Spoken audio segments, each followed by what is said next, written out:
দেখুন বন্ধুরা, পটেটো স্ন্যাক্সগুলো কত সুন্দর তৈরি হয়েছে। আমি আপনাদের দেখাচ্ছি। এই দেখুন কতটা মুচমুচে হয়েছে, প্রত্যেকটা কিন্তু মুচমুচে হয়েছে। এই যে দেখুন বাবলস পটেটো স্ন্যাক্সগুলো দেখুন কতটা সুন্দর হয়েছে, খেতে কিন্তু অসম্ভব সুন্দর লাগে। নমস্কার বন্ধুরা, সুমিত্রা কিচেন অ্যান্ড ব্লগে সবাইকে স্বাগত জানিয়ে আজ আমি আপনাদের সঙ্গে শেয়ার করব বাবলস পটেটো স্ন্যাক্স। তো এই স্ন্যাক্সটা কিন্তু খেতে খুবই দুর্দান্ত লাগে। আপনারা তো অনেক রকমের পটেটো স্ন্যাক্স তৈরি করে খেয়েছেন, তো এইভাবে একবার ট্রাই করবেন, খুবই ভালো লাগবে। তো চলুন আমি কিভাবে তৈরি করি প্রথম থেকে শেষ পর্যন্ত দেখতে থাকুন, আশা করি আপনাদের খুবই ভালো লাগবে। তো চলুন এবার শুরু করি। পটেটো স্ন্যাক্স বানানোর জন্য আমি এখানে দুটো সেদ্ধ আলু নিয়েছি। আলুগুলোকে এখন হাত দিয়ে ভালো করে ম্যাশ করে নেব। আলুগুলো আমি হাত দিয়ে ভালো করে ম্যাশ করে নিয়েছি। আবারও একটা পাত্র নিয়েছি, পাত্রের উপরে রেখে দেব একটা ছাঁকনি। এই ছাঁকনিতে এখন ম্যাশ করে রাখা আলু অল্প অল্প দিয়ে ভালো করে আমি চেলে নেব। এইভাবে আমি চেলে নেব।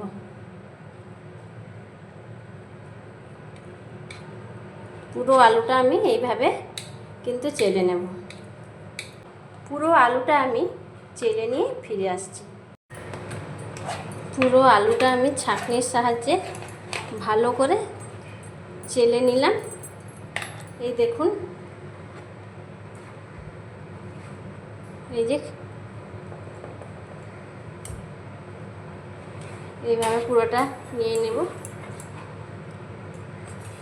এই আলুর মধ্যে দিয়ে দেব 3 চামচ চালের গুঁড়ো,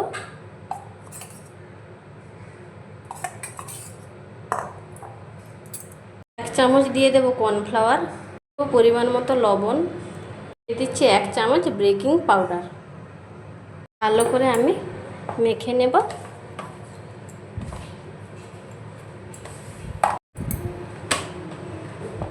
সুন্দর একটা ডোর মতো তৈরি করে নিয়েছি। এই দেখুন সফট একটা ডো তৈরি হয়ে গেছে। এই ডো থেকে 2 ভাগ করে নেব। অল্প একটু নিচে গুঁড়ি ছড়িয়ে দিলাম, নিয়েছি এই গুঁড়ির মধ্যে রেখে দিলাম। লম্বা করে নেব এইভাবে। দেখুন এইভাবে আমি লম্বা করে নিয়েছি। একটা ছুরি নিয়েছি, এরকম সাইজ করে কেটে নেব।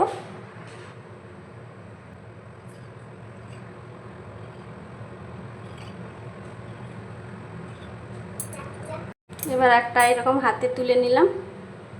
একটা কাঁটা চামচ নিয়েছি, এইভাবে ডিজাইন করে দেব। এই যে দেখুন একটা হয়ে গেল, আরও একটা একইভাবে করে নেব। এই দেখুন আরও একটা হয়ে গেল। আরও একটা হাতে তুলে নিয়েছি, একইভাবে ডিজাইন করে নেব। এইভাবে আমি সবগুলো ডিজাইন করে নিয়ে ফিরে আসছি। এই দেখুন কত সুন্দর হয়েছে। দেখুন বন্ধুরা, সবগুলো কিন্তু আমি তৈরি করে নিয়েছি। এবার তেলে ভেজে নেব। কড়াইতে দিয়ে দিয়েছি সাদা তেল, তেলটা গরম করে নেব। তেলটা এখন গরম হয়ে গিয়েছে, গ্যাসের ফ্লেমটা মিডিয়াম করে দিয়েছি। একে একে দিয়ে দেব।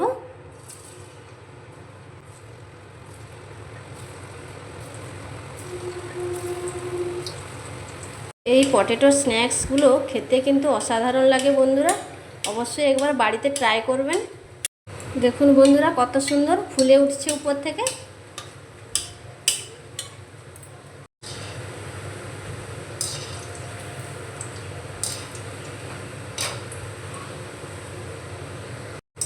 আপনারা আলু দিয়ে নানা রকম স্ন্যাক্স বানিয়ে খেয়েছেন, এইভাবে আমার মতো করে একবার ট্রাই করবেন, খেতে অসাধারণ লাগে। বাচ্চাদের তৈরি করে দিলে বাচ্চারা তো খুব মজা করে খাবে। দেখুন বন্ধুরা, এগুলো কিন্তু ভাজা হয়ে গিয়েছে, আমি তুলে নিচ্ছি। আর কতটা সুন্দর লাগছে দেখুন দেখতে, কত সুন্দর স্ন্যাক্সগুলো ফুলেছে। দেখুন একবারে ফুলে ডবল হয়ে গেছে। বাকিগুলোকেও আমি একইভাবে ভেজে নেব।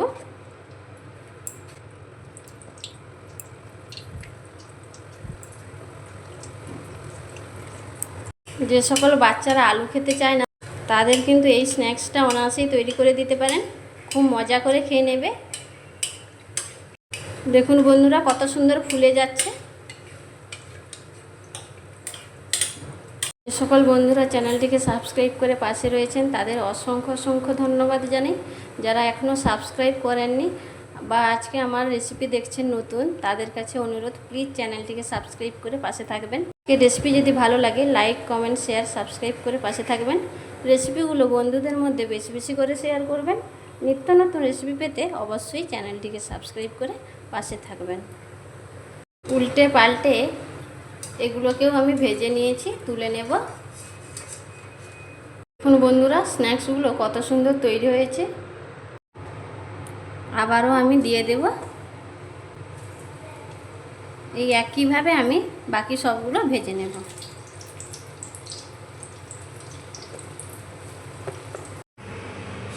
বাবলস পটেটো স্ন্যাক্স আমি একটা প্লেটের মধ্যে সাজিয়ে নিয়েছি।